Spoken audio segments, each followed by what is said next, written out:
Welcome to Alaska Weather, a production of Alaska Public Media and the National Weather Service, Alaska Region. Produced and broadcast daily from the studios of KAKM, Alaska Weather provides complete forecasts, public, marine, and aviation for all of Alaska. Alaska Weather is made possible by the following sponsors.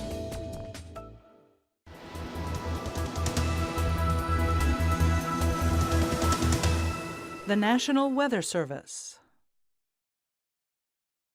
And now, aviation weather around Alaska. Hello everyone, thanks again for joining us for this Monday's edition of Alaska Weather. I'm meteorologist Dave Percy and I'll be hosting this evening's show. On the Alaska Weather headlines, we had some heavy rain fall across southeast Alaska over the last 24 hours with Yakutat there on the eastern North Gulf Coast picking up 3.2 inches in the last 24 hours, while Sitka down the coast there had just under 3 inches. Elfin Cove picked up nearly 2 inches of rain, and Hoonah, inch and a half farther north there. Haines picked up a little over an inch, and then back down to the south, Cake had just under an inch. On the satellite imagery, you can see the band of moisture responsible for the heavy rain traveling south to north here, just focusing right in that area from about Cape Yakataga over into the northern southeast coast, and heavier rain farther south than I thought it was going to get yesterday in over that area, but just a little farther south today, and you're in the sunshine, temperatures in the 70s to upper 70s in some areas down there. Otherwise, less precipitation back to the west, break front traveling pretty fast up to the north here. Good winds carrying that in, kind of breaking it in two, one portion pulling back to the west here and the other portion slowly shifting eastward, but you notice it's starting to pull back to the west in the last couple of frames. The main low center right down in that area. There's another development on the frontal boundary there farther to the south, and that's acting to begin to pull this moisture back to the west a little bit. Otherwise, some clearing right through here. Again, down into northern Cook Inlet, very nice day up across Fairbanks into the upper Yukon Valley, and another swath of fair weather here. Sunshine, western North Slope, on down across the Seward Peninsula, Yukon-Kuskokwim Delta, and into the southeast Bering Sea. Clear skies today around St. Lawrence Island, and on down toward the eastern Aleutians and also here over the central Aleutians. But out to the west there, you can see a weakening frontal boundary here, quite an elongated system there from northeast Sea of Okhotsk on down. Really this portion dissipating, another band developing and pushing eastward there with a little bit of moisture, and the main system back out still off to the west. On the chart today, you can see that's a pretty deep storm, pretty rather intense here for early September, 971 millibars, and that front pushing actually east of Shimian-Attu here, still to the west of Amchitka Island with a band of rain with it. High pressure over the central Aleutians, just getting high clouds coming through that area there with a little bit of lower stuff. High pressure, light winds, eastern Bering Sea. Low pressure south of the Alaska Peninsula, slowly weakening here over the last 24 hours up to 985 millibars. Still circulating rain and showers in across the peninsula to Kodiak Island, and then rain up along the North Gulf Coast with the heaviest amounts, as I mentioned here, from about Cape Yakataga over into the northern Panhandle, then back into the sunshine, and 70s on down to the south. Otherwise, up on the Arctic coast, a very weak trough there, just skirting the central coast with a little bit of fog and sprinkles or light rain, nothing very significant at all. And that will slowly drag eastward tonight and bring that type of weather to the eastern coast, while the western area stays dry. Light winds all through the central interior, mostly cloudy, variable clouds, but dry conditions. And this strong southerly flow here, that low coming northward here onto the map now, and you can see southeast flow, so that front turns into a warm front and begins to pull back to the west, and that'll probably spread rain back into Cordova, maybe Valdez, definitely across the Wrangell Mountains and into the central Copper River Basin, all the way up to the Alaska Range. Probably even jump the mountains there and push some moisture up toward Eagle across the 40-mile country. So rain, heavy at times, continues for Yakutat, and otherwise just some showers now over the extreme northern panhandle and fair on down to the south with 1,023 millibar high holding over British Columbia. Showers continue there with western Prince William Sound down the Kenai Peninsula to Kodiak. Less shower activity now for the Alaska Peninsula. Bristol Bay, and again all the west here, pretty dry. Low clouds, fog, drizzle for the Pribilofs, eastern Bering Sea down toward the eastern Aleutians, and that 972 millibar low tracking eastward now just west of Shimia. Gale force winds continue out with that. Small craft advisories here in advance of the front there as it pushes to Adak and Atco with some rain. And then for tomorrow, we'll see that system slowly pushes eastward there. The rain shield making landfall at Nikolsky probably later in the afternoon tomorrow, staying west, definitely staying west of the Pribilofs there. Light winds, variable clouds, no change to the Bering Sea, Alaska Peninsula northward, and then very windy conditions, windy and wet out there over the western central Aleutians.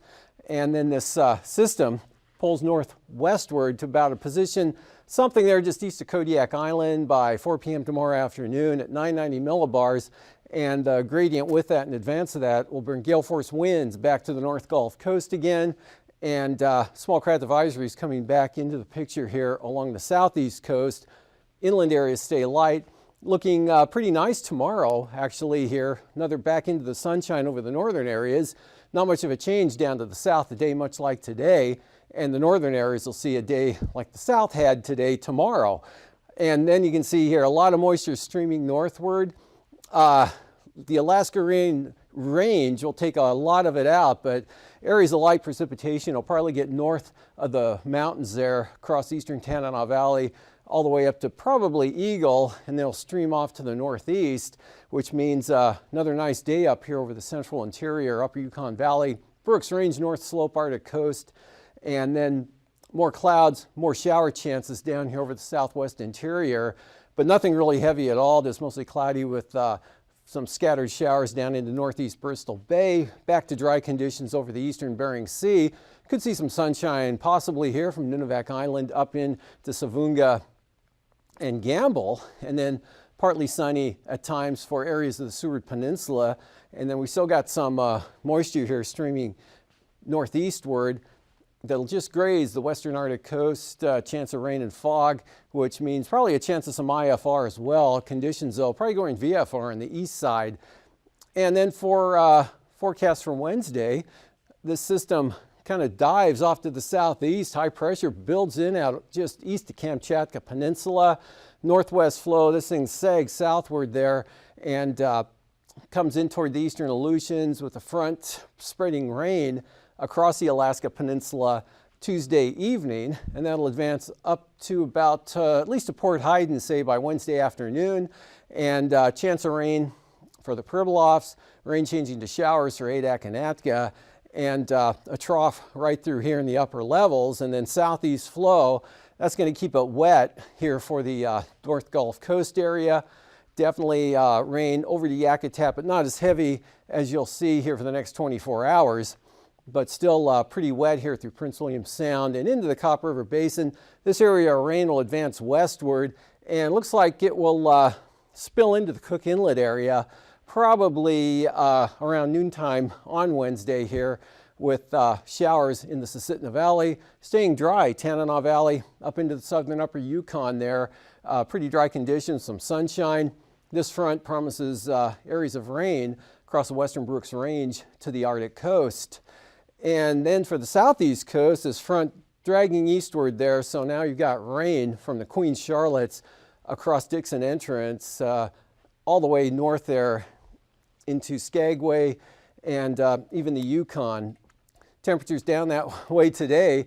We're in the lower to mid 70s there over the southern southeast coast, with Stewart pushing up to 77 this afternoon. That was a warm spot in the state. Otherwise, places like Annette had 76 and Klawock 73.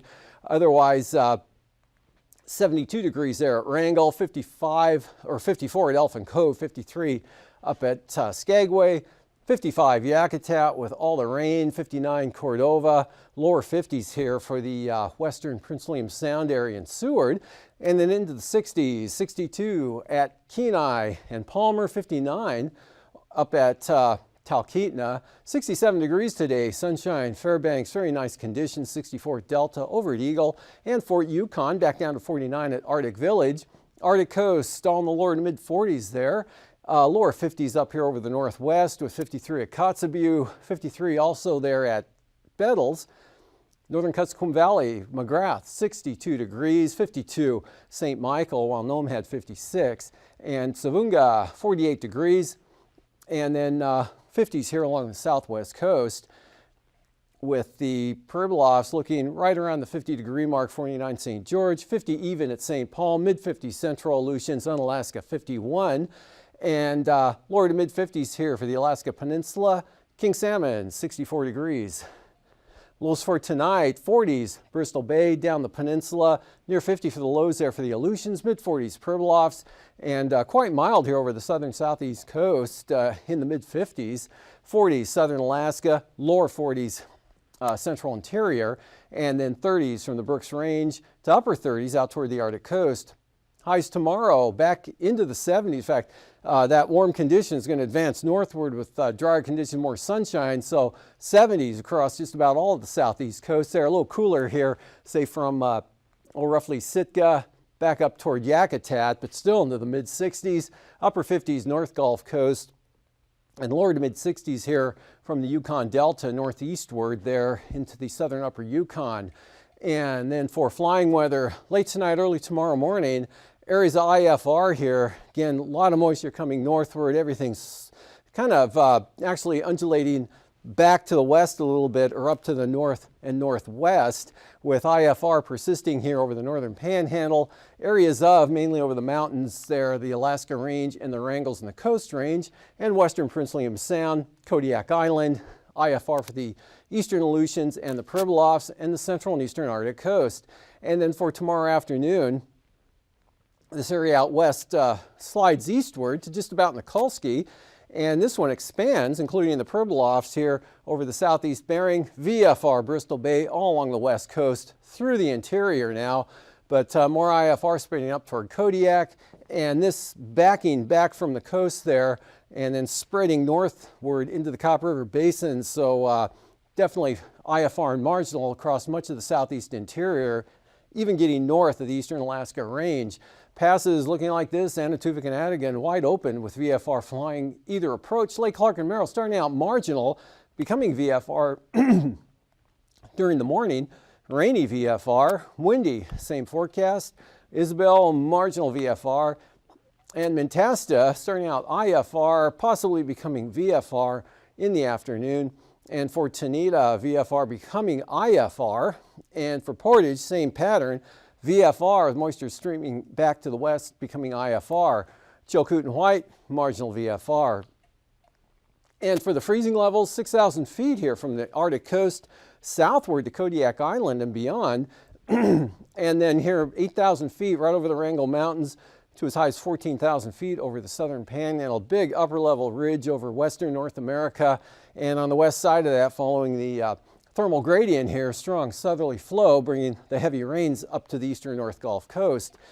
And for icing, occasional widespread moderate here, western Prince William Sound, inland a little bit, and then back to the west here in toward the Chugach Mountains, Turnagain Arm, Kenai Peninsula, and some of that streaming north of the Alaska Range, and then some more icing threats of the light to isolated moderate variety out here above about 7,000 feet over the western Aleutians, slowly moving east. And the winds aloft, there's that next system out here that's responsible with that next area of icing I just spoke of. Strong jet to the south at 140 knots, and then this low here really not moving a whole lot. Southerly winds 140 knots tomorrow, kind of splits here as it approaches the coast. One branch 100 knots into southern Alaska. Ridging really taking over the panhandle for tomorrow and then northward. And for 9,000 feet, pretty strong winds here with this low tracking up into the western Gulf of Alaska, southeast 45 to 50 knots off the coast over the eastern North Gulf, eastern offshore waters there, and then North Gulf coast looking easterly at 50 knots, much lighter here back toward Kodiak Island, lighter 5 to 15 over the interior. Out west, southwesterlies 30 to 40 knots, central western Aleutians. Really diminish here for the Fox Islands down to 10 knots, variable Kuskokwim Bay down to the Alaska Peninsula. 3,000 feet, same pattern here, 35 to 40 knot, west-southwest out toward Adak and Atka, turning south and then southeast, 15 to 20 across the Pribilofs. Much lighter here across the west coast down into Bristol Bay. This low there east of Kodiak has the strong winds out in advance of that. It's pulling northwestward. Again, strongest winds along and off the southeast coast, 35 to 50 knots here, wrapping up and then falling back to 30 knots as they approach the Kenai Peninsula. Taking a look at turbulence, with that, look for areas of occasional moderate chop here along and off the coast, on down the southeast coast, and like to isolate moderate chop a little ways inland, a little farther inland through here, and that pulling back across the Kenai Peninsula. Smooth into the north, smooth to the west, and then from about Adak on out to Shimia with those southwest winds, occasional moderate chop, especially for smaller aircraft. And after the break, I'll be back to look at the ice edge and marine forecasts. They're called hooligan candlefish, cigarfish. They're really, really oily fish. They're a little on the mushy side, so we like to fry them. And we decided to go upriver, about maybe half mile upriver, and fish off the bank there. For me, one of the nice things about the fish is actually that there's a lot of other populations other than like the local Athabascans and Alaskan Native people that go down there and take advantage of it. There's a lot of Pacific Island people, a lot of Korean people, a lot of other Asian folks out there. They all love these little fish, and they all go out there every year and catch them, bring them home. I think people really just enjoy getting their own food. Obviously, we don't have to. We could just go to the store, but it's kind of like the principle, you know, you go out there and you're going out there with your family and your friends, and you're, you know, getting food.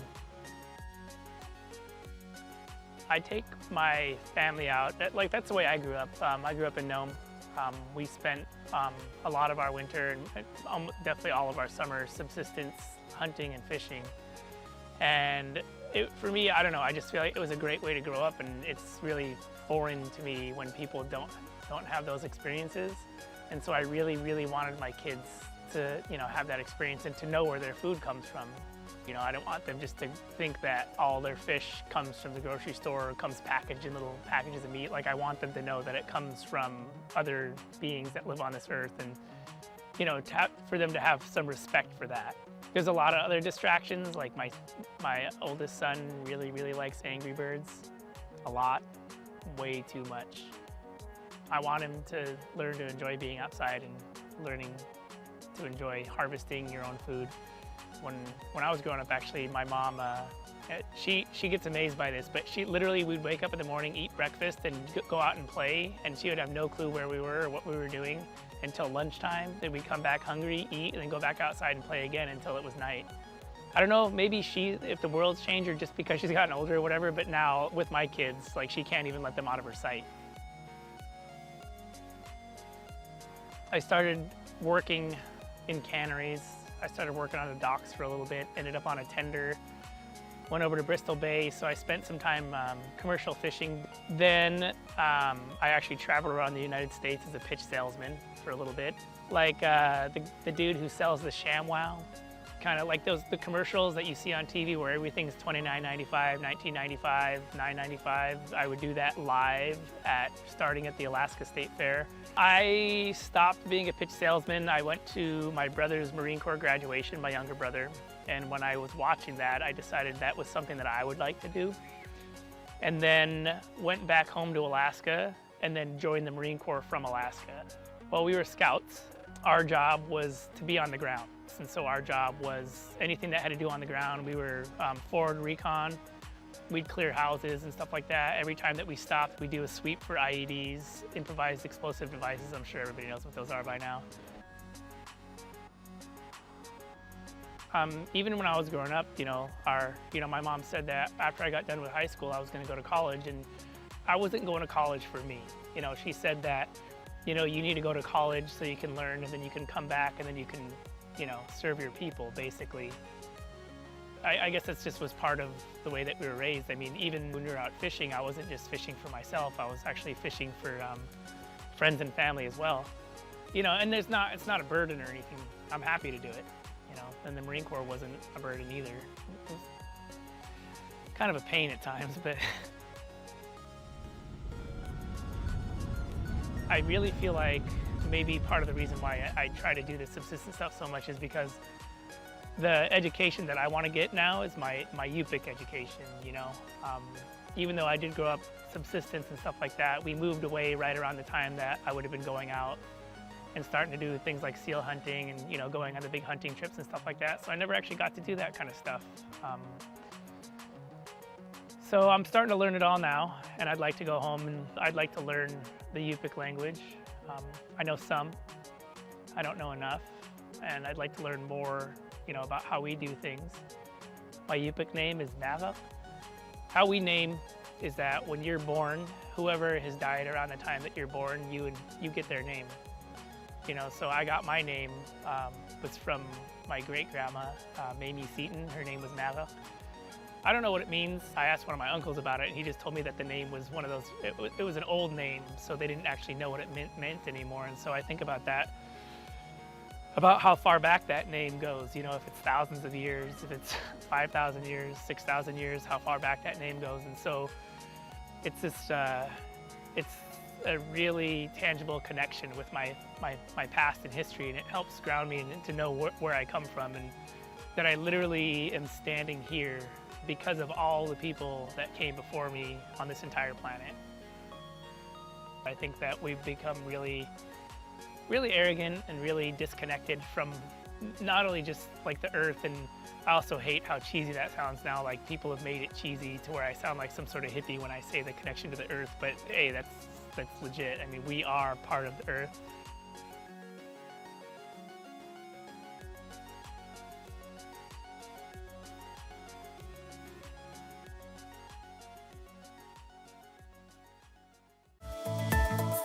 And now, marine weather around Alaska. Welcome back. Today's sea ice analysis is about the same as it's been for the last several days. Main ice edge 250 nautical miles north of Point Barrow, and then this over here about 100 nautical miles north of Mackenzie Bay, and really not expected to change much at all over the next 4 or 5 days. Southeast coast, small craft advisories coming up for much of the coastline, or all of the coastline here with the 10-foot seas and 20 knot southeasterlies down south, 30 knots up here with 11 to 13-foot seas, and 10 to 15 knots for the inside waters. Moving on to the outlook for Wednesday, switching around to the northwest at 10 and getting kind of variable on the south coast. Winds coming down to 10 knots in the inside waters, but Lynn Canal south at 20. And for the Prince William Sound zone tomorrow, northeast increasing to 30 knots, seas building to 6 feet. North 25 here, western North Gulf Coast into the Barren Islands, and good gales coming up with that low center pulling back to the west here due to, as you can tell, northerly winds, and then east-southeast 35 to 40 knots here rolling into the eastern North Gulf Coast, 20 knots out of the north for Cook Inlet. And for Wednesday, switching around to the south for Cook Inlet, 15 to 20 knots, much lighter winds now for the Barren Islands and the North Gulf Coast, 15 to 20 knots out of the south, and southeast at 15 for Prince William Sound, the seas coming back down to 3 feet. And for the waters east of Kodiak Island tomorrow, east at 15, Shelikof Strait, northeast 20, northeast 15 there, Bristol Bay and the Alaska Peninsula.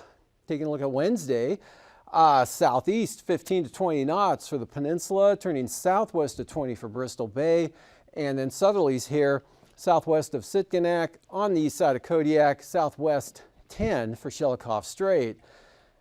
And for the Aleutians, eastern Aleutians, kind of variable here at 15 knots, so light winds there, but increasing as you head west, 30 knots out of the south there for the central Aleutians, and then gales here from Amchitka all the way out to Shimian Attu at 35 knots. Wednesday, those turn northwest at 30 to 35 knots, and south of Adak, southwesterlies at 30, north of the island, southeast 20, and 15 to 25 knots here for the eastern Aleutians, but more 20-knot winds from the south-southeast across down Alaska Island. And for the southwest coast, east to northeast here, 15 knots, southeast 10, very light for the Pribilofs, northeast 15, St. Lawrence Island. And then for the Wednesday outlook, north 15 to 20 here, down toward Nunivak Island, turning northeast from St. Matthew, east 15 for the Pribilofs. And then south of Nunivak Island, southwest 15, blowing into Kuskokwim Bay. Eastern Beaufort Sea coast, kind of a variable wind direction, and 10 to 15 knots from the north and then west, turning east at 15 on the central coast, southeast 20 here, west side, 15 to 20 knot southerlies there from Wales to Cape Beaufort. And then for Tuesday, swing it around to the north, 20 to 25 knots here from Cape Beaufort down to Wales, with the 25 knot small craft advisories in the southern area. And back to east, picking up pretty good here. Small craft advisories, 25 to 30 knots, and those seas building 8 to 9 feet. And for tonight, again, this area of moisture starts pulling back to the west, so the northern panhandle is going to be drying out. And really heavy rains are going to continue from Yakutat and begin to come back toward Cape Yakataga northward. They're spilling over the eastern Alaska Range, fair over the interior, scattered showers Alaska Peninsula, Kodiak. The next system out there driving some rain into the central Aleutians, and gales back toward the low center. Tuesday, tomorrow, advances eastward, and this low center tracks northeastward. Gales, heavy rain coming up to the North Gulf Coast again, especially the east side there. Chance of rain all the way up across to about Eagle, and pulling westward into Cook Inlet tomorrow afternoon. And then for Wednesday, that same sort of pattern here, Cook Inlet eastward for the chance of rain. Wet for all of the panhandle, more rain slipping on up into the Alaska Peninsula. These forecasts are to be used for planning purposes only. Call 1-800-WX-BRIEF for a formal pre-flight briefing. Always file a flight plan before you go flying. The U.S. Coast Guard Auxiliary urges you to leave a float plan with a friend or the harbor master before you go boating. Alaska Weather is made possible by the following sponsors.